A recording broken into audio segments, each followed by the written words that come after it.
Salut marketeux, aujourd'hui on va parler d'une notion de référencement que on voit partout en ce moment, c'est le GE. Alors d'abord, définition, qu'est-ce que le GEO? Le GEO, en gros, c'est l'ensemble des techniques visant à optimiser un contenu pour qu'il soit resservi par les LLM, c'est-à-dire les moteurs de réponse IA. Je parle bien sûr de Perplexity, ChatGPT, Gemini ou encore Copilot. Et puis bien sûr, dans Google, la petite box de réponse qui est tout en haut des résultats de recherche avec ce qu'on appelle l'IA Overview. Voilà pour la brève définition. Donc, pourquoi ce terme GEO fait le buzz en ce moment? Parce que absolument tous les marketeurs disent sur les réseaux sociaux que, attention, le SEO est mort, vive le GEO. Pourquoi? Parce qu'ils ont quelque chose à vous vendre, bien évidemment. Bonjour, bienvenue sur ma chaîne dédiée au référencement et plus largement au search dans sa généralité. Je m'appelle Pascal Barrière, vous êtes sur la chaîne Pascal CCBB, je suis ravi de vous y recevoir et je vais vous faire des petits tutos de temps en temps comme c'est le cas ici et que vous allez retrouver soit en version longue sur YouTube, soit en short sur TikTok. Comme vous pouvez le voir, hein, si vous imaginez que mon œil est un peu rouge, c'est normal. J'ai eu un accident la semaine, il y a quelques semaines où j'ai failli perdre l'œil. Donc là, j'ai une vision plus que altérée de ce côté-là. Mais je me suis dit que c'était pas pour ça qu'il fallait arrêter et de bosser et de donner du contenu sur les différents réseaux. Donc c'est la première vidéo que je fais dans cet état-là. C'est très bizarre parce que vraiment, je vois complètement flou de ce côté-là. Mais on va essayer de faire quelque chose de sympa. Donc aujourd'hui, évidemment, comme je vous ai dit, je vais vous parler du GEO. Alors, il y a quelque chose qui est hyper intéressant, c'est il y a des études qui sont sorties, dont une qu'on peut retrouver sur TechCrunch, qui donne des chiffres vraiment très intéressants. D'abord, Google, c'est 40% du trafic mondial et c'est 14 milliards de requêtes par jour. Dans ces requêtes, à peu près 50% sont des requêtes locales et 46% très exactement, et 76% de ces recherches amènent vraiment une visite en magasin ou en tout cas une recherche sur un lieu et un déplacement. Ça, c'était pour la petite part de local, mais c'est pas tout à fait le sujet. Aujourd'hui, on veut parler vraiment de ChatGPT, puisque c'est celui qui est le plus utilisé, et puis des LLM dans leur généralité qu'on va comparer avec la recherche Google. D'abord, j'annonce, non, le SEO n'est pas mort. Le GEO est une toute petite infime partie de ce qu'on va appeler le search marketing dans sa globalité, qui comprend le SEO, le SEA et bien d'autres leviers. Mais voilà, ce n'est qu'un levier de plus qu'il faut appréhender et qu'il faut tout simplement aller chercher. Maintenant, si vous vous dites j'arrête le SEO et je fais du GEO, grave erreur, et je vais vous dire pourquoi. La première raison, c'est le volume. C'est-à-dire, comme je vous ai dit, Google, 14 milliards de recherches par jour, quand ChatGPT, c'est 2,5 milliards de requêtes par jour. Mais très important, donc d'un côté on a 40 milliards, d'un autre côté on a 2,5 milliards, mais surtout c'est que les recherches sont complètement différentes. Là où en effet quand on recherche sur Google une information, alors évidemment il va y avoir de l'autoréponse, il va y avoir l'IA Overview maintenant qui va répondre directement dans les moteurs de recherche, et puis il va y avoir un classement qui va faire que certains vont récolter des miettes et d'autres vont prendre tout le trafic. Soit. Là où par contre dans le ChatGPT, on a la quasi-totalité des recherches qui sont répondues par ChatGPT, et donc les gens n'en sortent pas ou peu. On va plutôt parler d'indicateurs, voilà. Donc d'indicateurs de visibilité. Et c'est là où ça pose problème, c'est que le trafic tel qu'on le connaît n'est plus forcément le meilleur indicateur de visibilité et le meilleur KPI qu'on puisse utiliser en search. Et ça devient très intéressant. Pourquoi?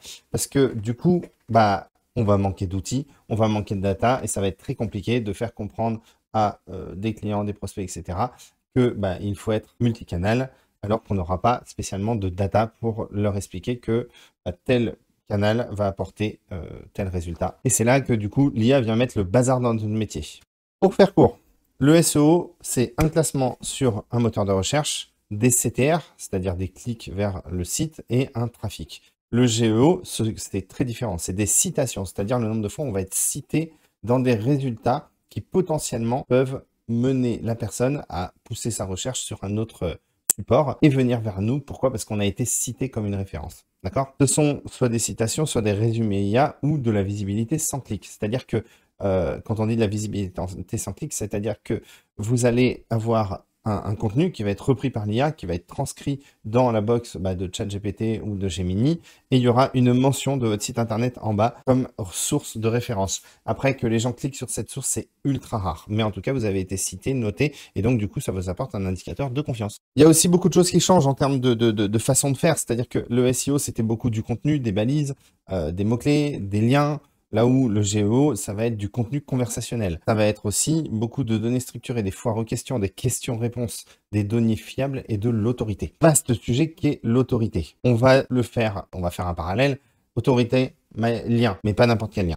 Donc du coup, si on parle SEO, les KPI sont le ranking, le trafic organique. Quant au GEO, les KPI vont être les citations et la présence de votre marque dans les réponses IA. Alors, non, on peut pas les comparer et les mettre en face à face et de dire l'un est mieux que l'autre ou il faut basculer des budgets sur l'un ou sur l'autre. Je pense qu'il faut faire les deux. Il y a une vraie complémentarité. Pourquoi? Parce que le SEO, c'est la couche principale, c'est vraiment le métier principal. Ça va être le site internet, les contenus, etc. Le GEO, ça va être une surcouche, c'est-à-dire intégrer dans ces contenus des foires aux questions, des contenus structurés et des réponses précises pour que les IA viennent les récupérer et les remettre dans leurs résultats. Ça va être aussi donc de la crédibilité et de l'autorité. Et dans ce cas-là, ça peut aussi passer par tout ce qui va concerner l'auteur, par exemple, donc l'authorship, la personne qui a écrit ou du moins dont on utilise l'image, ça va être le chef d'entreprise, par exemple, ou le consultant, ou une personne dédiée au marketing dans une entreprise, et ses propres réseaux sociaux à cette personne. Vous comprenez la particularité de tout ça et la complexité de tout ça, on est en train de transformer tout ce qui est search en quelque chose de très omnicanal, multicanal. C'est très compliqué d'imaginer toutes les liaisons qu'il y a entre tous ces petits points d'accès qui vont être Instagram, YouTube, des citations sur des sites de fournisseurs ou encore d'apparaître dans des listings. Je dis n'importe quoi, mais par exemple les 10 plus beaux hôtels de la Côte d'Azur. Bah, si on est dedans, on a une petite mention. Alors d'abord, pourquoi le SEO n'est pas mort? Donc il faut arrêter d'écouter les gens qui disent ça, c'est faux. Le trafic reste majoritairement issu des SERP, donc des résultats de Google classiques. Les KPI et donc du coup les datas qu'on a sont matures et elles sont claires et précises et permettent vraiment d'optimiser son travail. La conversion locale reste extrêmement forte sur le SEO, ne serait-ce que grâce à la map et bien sûr à l'apparition des numéros de téléphone et points de contact. Et sur la visite à long terme, on ne peut pas se passer du SEO. Il y a par contre des défis qu'il va falloir affronter. Le défi du zéro clic, de la perte de trafic au profit de la notoriété, ça c'est extrêmement compliqué. C'est-à-dire qu'on va avoir des courbes qui vont baisser, on va se dire ça ne marche pas, alors qu'en fait c'est simplement que les habitudes des consommateurs et des utilisateurs des outils de search et de recherche changent. On va aussi avoir une vraie problématique sur la mesure de la visibilité. C'est-à-dire qu'à l'heure d'aujourd'hui, les marchés sont immatures. Les IA bougent trop vite, les LLM aussi, et il n'y a pas encore d'outils fiables pour quantifier la visibilité d'une marque sur de nombreuses recherches. La rapidité de l'évolution de l'IA, c'est-à-dire que ça change tout le temps. Donc, pareil, au niveau maturité, c'est compliqué. Autant un outil va sortir, il va se faire écraser dans 3 semaines, ou il va perdre toute sa data parce qu'il sera plus adapté au dernier changement de ChatGPT ou Gemini. Et puis, bien sûr, on est incapable de vérifier les données que vont sortir les prochains outils qui vont apparaître pour dire tester votre marque sur les résultats IA. Ça vient d'où, comment, pourquoi? Dur d'être fiable là-dessus. Par contre, dans tout ça, il y a quand même de belles opportunités. Évidemment, le fait de pouvoir travailler en termes de SEO sur quelque chose de plus global, c'est-à-dire des guides pratiques, des FAQ, ou alors de travailler sur un sujet et de le dupliquer sur tous les supports possibles. C'est-à-dire que d'à partir d'un contenu qu'on va faire sur un blog, par exemple, on va le transformer en infographie sur Pinterest, on va en faire un short sur TikTok et sur YouTube Short, on va en faire une version longue sur YouTube, on peut en faire aussi, je sais pas moi, intégrer des témoignages clients sur le site avec des petites vidéos. On peut aussi en faire des contenus texte, images qui vont scroller sur un post sur LinkedIn ou sur Instagram. Tellement de possibilités, c'est très vaste. Ensuite, il y a le sujet de la requête conversationnelle. Alors, qu'est-ce qu'une requête conversationnelle? C'est une requête qui a pour but d'avoir une réponse unique, très courte, précise, et sur laquelle on n'a pas spécialement besoin d'un site internet. Ou du moins, on peut se contenter d'une réponse faite par IA. Si on prend quelques exemples, est-ce qu'il fera beau à Toulon en septembre? J'ai prévu un petit voyage. Bah voilà, là on peut avoir une petite réponse très courte. Est-ce que faire une greffe de cheveux, ça fait mal? Clairement, le genre de réponse qu'on peut avoir dans une FAQ sur une page greffe de cheveux. Ce sont des requêtes sur lesquelles il y aura beaucoup de positions zéro et de réponses instantanées. Donc l'idée, c'est d'essayer d'être dans cette réponse. Il va falloir intégrer des contenus très optimisés sur des questions-réponses et une façon de répondre qui est très naturelle. On n'est plus du tout dans l'écrit avec des mots comme en outre ou ce genre de choses. Impossible. On est dans une réponse exactement comme si on allait répondre à quelqu'un qui vous pose la question sur un bout de comptoir en face à face. C'est exactement comme ça qu'il faut parler. Il y a aussi le cas du GEO associé au SEO, associé au local. Je vous montre un petit peu. Prenons par exemple une requête comme « Où dormir à Toulon pour un week-end romantique ». Là, clairement, il va me faire un tableau dans lequel il va me sortir des hôtels, ce qui est plutôt simple, concret, direct. Première des choses, c'est compliqué de se dire ça parce que, imaginons vous travaillez pour le SEO pour un hôtel, et ben à un moment, il va peut-être falloir préconiser à cet hôtel une solution pour faire une liste des meilleurs hôtels romantiques dans votre ville, et donc du coup de devoir citer vos concurrents. Et ça devient très compliqué. Pourquoi? Parce que déjà, ça paraît assez aberrant de parler de ses concurrents sur son propre site, même si c'est dans un article de blog. Et évidemment, aucun de nos clients va accepter ça. Donc, il va falloir trouver des subterfuges, c'est-à-dire faire des sites qui vont être, par exemple, un site qui va ne parler que de Toulon et dans lequel on va placer des contenus pour faire ce genre de comparatif. Et c'est grâce à ça que des fois, ChatGPT va donner sa réponse. Donc, ça veut dire qu'on peut se placer premier dans son propre listing et du coup être intégré comme une réponse viable là-dessus. Si on continue sur cette petite analyse, on regarde où sont les liens. Ils sont là, hein, on les voit. Voilà, ce genre de petites choses. Il faut regarder un petit peu qui a été cité. C'est marrant parce que du coup, quand on voit un bon endroit romantique, il parle de l'hôtel boutique, un hôtel à Toulon.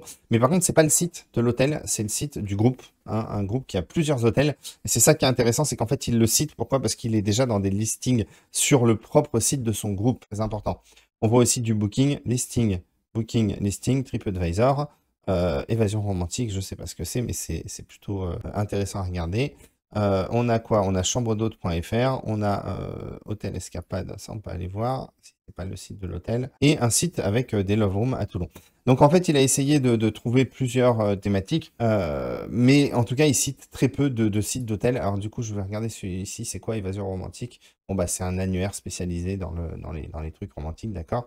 Et ça, Hôtel Escapade, ça par contre, c'est vraiment le site de l'hôtel. Ça, c'est quand même assez intéressant. Pourquoi? Parce qu'ils ont une page romantique Hôtel Toulon qui répond parfaitement du coup à la requête en anglais. Par contre, c'est marrant, il a été chercher de l'anglais. D'ailleurs, j'ai remarqué que sur Booking, si vous regardez, il a été chercher de l'anglais. Les 10 hôtels les 10 meilleurs hôtels romantiques à Toulon. Ça se trouve, il n'y a pas de page en français sur les 10 hôtels romantiques à Toulon. Ils l'ont fait qu'en anglais, je sais pas. Mais c'est une bonne chose à... Alors, ce GEO, il se fait pas que sur des requêtes locales, comme ça. Il peut aussi se faire sur des requêtes vraiment génériques. Si on prend par exemple, quel est le prix moyen pour refaire une salle de bain de 10 mètres carrés, je vous montre. On aura ce genre de résultat. C'est-à-dire, il va bien sûr répondre à la question, il va donner des infos concrètes et il va faire ici des liens. Ok. Et quand on va cliquer sur source ici, on va retrouver toutes les sources. Là, il y a quelque chose d'assez intéressant, je vais vous montrer. Je vais taper cette requête d'abord dans Google, ensuite je vais la taper dans Bing. Dans Google, on va voir un petit peu les résultats. Donc d'abord, on a une réponse snippet ici, qui a été cherchée donc sur cette page-là. Et on a donc les questions similaires et on va regarder un petit peu de qui est dans les réponses. Donc rénovation Man, ok. Patinéa, Prix Pause, Architecte Théo, La Maison Saint-Gobain, OO Travaux, La Paire, Mes Dépanneurs, Illico Travaux. On va s'arrêter là, c'est la première page. Ensuite, on va regarder sur Bing, parce que pendant un moment, on disait que les résultats venaient de Bing et que ça c'est en train de changer. Donc, Catex, Bark, donc là, on est sur de l'AD, on s'en fout. Bon, là, on a une réponse IA qui vient de plusieurs sources, NoA, Habitat Presto, Mes Dépanneurs. Donc, on a pris travaux mètres carrés, Mes Dépanneurs, Bark, Catex et un plombier chauffagiste. Si on regarde les sources qu'on retrouve ici, Rénovation Man, La Maison Saint-Gobain, et on a en plus Leroy Merlin, Batinéa, EMEA, La Paire, Reddit, Travaux, Richardson, Illico Travaux, Avenir Rénovation. Bon, on va pas tous les faire, mais je vous donne la réponse, c'est bien les résultats qu'on va retrouver dans Google. Sauf que, je ne sais pas pourquoi, celui-là a été complètement zappé. Pris pause, il a été enlevé. Je vais décaler un petit peu mon image de l'autre côté, ce sera peut-être plus facile. Alors, prix pause, il a dégagé, je ne sais pas pourquoi. Maison Saint-Gobain, ici, très utilisé. Rénovation Man, ici aussi. Donc, il y a un vrai lien entre les positions SEO et les résultats dans le Géo. Alors, il n'y a pas besoin de chercher midi à 14h. Hein. Vous pouvez demander à Google les exemples de questions Géo. Hein. On a donc, comme je vous ai dit, le local, quels sont les meilleurs restaurants à ville, que faire à ville en X jours, les services B2C, quel est le prix moyen donc pour refaire une salle de bain, quel est le meilleur dentiste pour un implant dentaire à Paris. Alors, je vais vous montrer quelque chose. C'était pour vous montrer un peu les choses. Si on reprend toujours avec les exemples de questions, hein, je vous ai dit les services BTC, les produits et e-commerce, hein, quelle est la différence entre tel produit et tel produit, quel matelas est le mieux noté pour le mal de dos, ou acheter un vélo électrique pas cher en ligne, quelle est la meilleure marque de raquette de tennis pour débutants. J'aime bien ça là, je vais regarder un petit peu, je ne l'ai pas testé, je vais voir un peu ce qu'ils m'ont dit. Et donc là, on voit qu'ils recherchent les réponses. On a Tennis Nerd qui sort beaucoup, tac, tac, tac, beaucoup même. Wikipédia, toujours Tennis Nerd. On a une vraie suprématie de Tennis Nerd. Et qu'est-ce que c'est Tennis Nerd? L'affiliation? Je ne connais pas du tout. Mais en tout cas, il est très très bien cité. On est sur un énorme site en fait. Bah, c'est un média sur le tennis. Voilà. Très très très sympa de regarder ça. J'aime beaucoup. Ça marche pas. On voit quand même les résultats sont très anglo-saxons. Je ne sais pas si c'est de ma faute ou pas, mais voilà. Je vous laisse étudier ce genre de sujet. Moi, j'adore. En tout cas, je pense que je vous ai montré pas mal de choses là-dessus. Et du coup, il est temps de finir par le bon conseil, c'est-à-dire comment faire pour être le plus visible possible en géo, sans oublier que on est sur moins de 1% du trafic apporté par le search. Donc, c'est tout petit, tout petit, petit, tout petit. Donc, adaptez vos... La magie des... Tu vas... Bon, bref. Du coup, on arrive au point le plus intéressant de la vidéo, c'est-à-dire comment faire pour être le plus cité possible par les résultats des LLM. Alors, c'est pas extrêmement compliqué et surtout, c'est clairement du SEO, c'est-à-dire des contenus avec des FAQ et des questions-réponses. Un format clair, des réponses concises, précises, un petit peu de gras et le tout monté sous forme de contenu enrichi avec les bonnes balises qui vont bien au bon endroit. Du contenu conversationnel, c'est-à-dire des contenus vraiment comme si on répondait à l'oral à quelqu'un qui vient en magasin et qui pose une question à un vendeur. On est sur des guides pratiques aussi, des étapes numérotées avec une vraie procédure. Ça marche très très bien. Beaucoup de comparatifs, d'accord? Beaucoup de comparatifs de produits VS un autre produit avec des tableaux, beaucoup de tableaux. Voilà, on peut aussi, donc je vous ai dit, faire beaucoup de listing, même si on doit lister pour ça ses concurrents, c'est pas grave, on en choisit des patrons importants, mais on se met tout en haut dans beaucoup de listings, c'est cette quantité qui va faire qu'on va être mentionné comme une référence sur un domaine précis. Ça va être aussi très important de choisir sa niche, c'est-à-dire qu'on peut pas être et un hôtel romantique parfait pour les couples et les je sais pas moi, les week-ends romantiques et les trucs avec du champagne, et un hôtel familial pour enfants. C'est pas compatible en fait. Il va falloir vraiment faire un choix et se nicher et être le plus précis dans cette niche. Pourquoi? Parce qu'il va vous citer comme référence si tout le monde dit la même chose de vous. Ça, c'est très important. Si on éparpille sa communication, automatiquement, ça ne marchera pas. Qu'est-ce qu'il y a d'autre? Alors, être cité dans des études et des sources fiables, publications, références, des liens gouvernementaux. Alors ça, c'est pas le plus simple, hein, on est vraiment sur du SEO pur. Dans sa structuration, des titres à chaîne claire, questions, réponses, paragraphes, des paragraphes courtes. Utilisez beaucoup de listes à puces parce que c'est facile à copier par les LLM et ils aiment bien les récupérer et les copier-coller directement dans l'IA Overview par exemple. Beaucoup de tableaux, c'est une structure qui est réutilisable facilement, des schémas, des infographies, on est sur quelque chose d'assez simple. Par contre, la partie la plus complexe, c'est l'autorité et la crédibilité. Donc, le fameux EAT, expertise, autorité et trust. Là, on va parler beaucoup de l'auteur, parce que c'est quelque chose qui est très peu utilisé encore sur les sites internet. Plus de fiches auteurs, plus de à propos, plus exposer sa vie de chef d'entreprise, parce qu'on est la référence ou le visage de l'entreprise, où on a quelqu'un qui est un chargé de com et qui est dédié à ça. Et dans ce cas-là, il va falloir le forcer à faire un peu de ses réseaux sociaux en rapport avec l'entreprise pour devenir un peu l'image de la boîte. C'est très important et c'est vraiment pas facile à faire. Donc, c'est un vrai travail de longue haleine, mais à long terme qui fonctionne très très bien quand on a des salariés fiables sur qui on peut compter, qui sont là depuis longtemps. Faut pas hésiter à faire ça.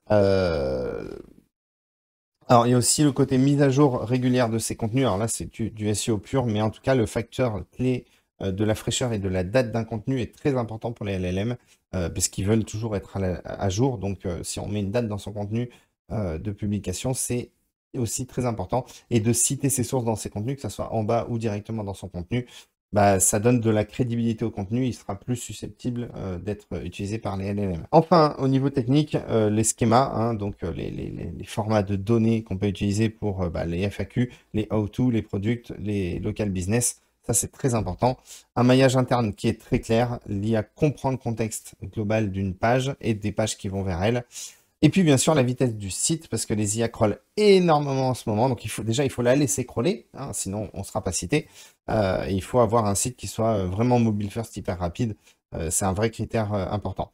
La façon de parler, le langage, là, il y a un vrai problème. Il faut vraiment réviser ses contenus et avoir un langage naturel, sans évidemment utiliser trop de jargon. Après, ça dépend aussi sa cible, hein. Voilà, utilisez beaucoup d'infos pratiques, horaires, prix, localisation, ne pas hésiter à le répéter. De faire un vrai focus sur les avis clients, les témoignages, ça donne de la crédibilité sociale. Voilà. Et puis après, bon, bah, il y a les signaux qui sont autour, hein, donc les partages sur les réseaux sociaux, c'est un signal d'autorité. Les backlinks thématiques sur des sites fiables de confiance, donc ça, c'est important.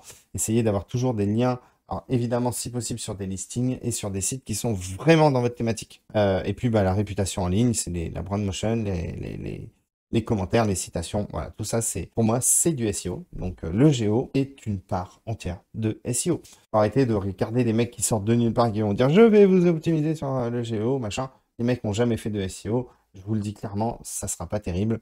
Donc, réfléchissez en multicanal. Pensez toujours à un contenu, comment on peut le diffuser sur X plateformes. Google n'en sera qu'une, c'est la plus grosse, mais YouTube en sera une autre, Instagram en sera une autre, Pinterest en sera une autre, les LLM en seront une autre, etc., etc. Merci d'avoir écouté cette vidéo, j'espère qu'elle vous a plu. Je vous dis à très bientôt, je ne sais pas quand, parce que j'ai beaucoup de mal à tenir des rythmes de diffusion précis, mais je vais essayer de